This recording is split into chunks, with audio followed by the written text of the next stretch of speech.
Bonjour et bienvenue sur ma chaîne. Alors, je m'excuse déjà d'avance parce que je vais certainement lire un petit peu le texte de mon témoignage parce que, vu que je suis au tout début de ma chaîne, il va y avoir certainement des choses à améliorer par la suite, donc je m'en excuse d'avance. Donc déjà, pour commencer, qui suis-je? Je m'appelle Sélénée, j'ai 24 ans et je suis l'aînée du coup d'une famille de deux enfants. J'ai un petit frère et à l'heure actuelle, je suis déjà maman d'une petite de 3 ans. En cette première vidéo, j'avais vraiment à cœur déjà dans un premier temps de faire mon témoignage pour savoir, voilà, pour que vous sachiez surtout qui je suis, d'où je viens et surtout comment j'ai donné ma vie à Jésus, par où je suis passée juste avant du coup de me convertir. Donc moi j'ai donné ma vie à Jésus il y a environ 1 an et demi maintenant lors d'un rendez-vous avec le pasteur de mon église. Ayant grandi avec des principes justement religieux catholiques, j'ai suivi les enseignements au catéchisme et je me suis fait baptiser bébé.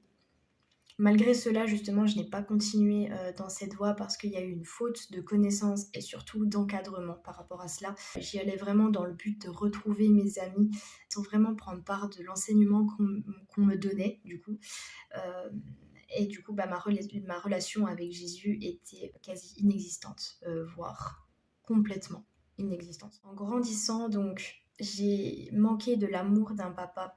Il était quand même souvent absent, alors pas absent parce qu'il était en déplacement, plutôt absent parce que il s'isolait par rapport à la relation compliquée qu'il avait avec ma maman. Il y avait également un manque de communication dans leur couple, ce qui faisait voilà, qu'il y avait souvent des disputes et on assistait souvent à ça avec mon frère dans notre foyer, ce qui a entraîné surtout un déséquilibre de ma compréhension familiale, vraiment.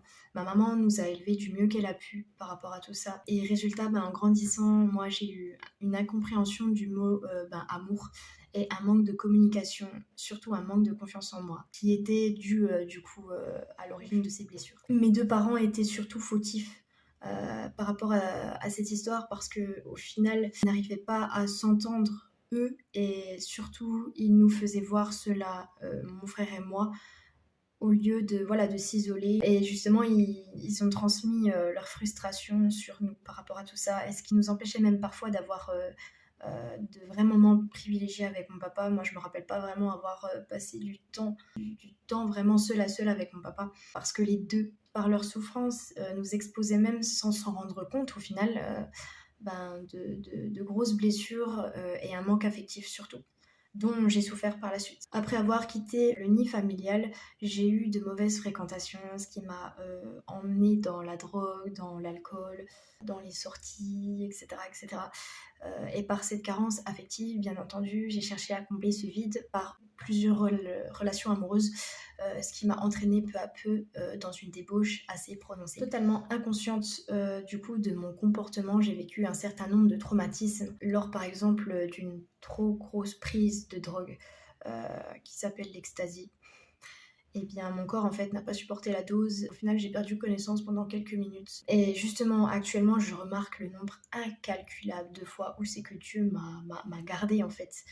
Il m'a vraiment protégée depuis de mon enfance jusqu'à maintenant. Et justement peu après cela, j'ai rencontré donc le papa de ma fille. On va dire que je condense un petit peu tout parce que sinon ça durerait une éternité. Il y a quand même certaines choses qui se sont passées avant cela, mais ce serait trop long pour vous expliquer tout en détail. Il est issu d'une famille chrétienne, mais par contre, il pratiquait pas. Quand je l'ai rencontré. Moi, ce qu'il faut savoir, c'est que j'étais totalement contre le fait d'aller à l'église. Pour moi, Dieu il n'existait pas, c'était même pas la peine de me parler de cela. Je voulais pas me laisser berner en fait par ces conversations. Donc en fait, ils ont respecté mon choix et ils m'ont jamais parlé au final de Dieu et de leur foi. Ce que je savais pas est que mon ex-belle-mère, elle a prié pour moi pendant environ 1 an.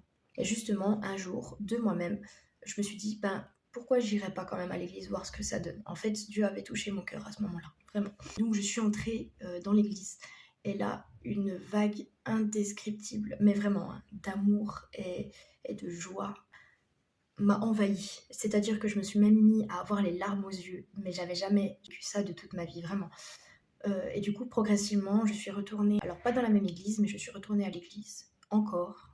À cette époque, justement, j'avais une image faussée de l'amour d'un papa parce que justement, mon papa n'était pas très démonstratif.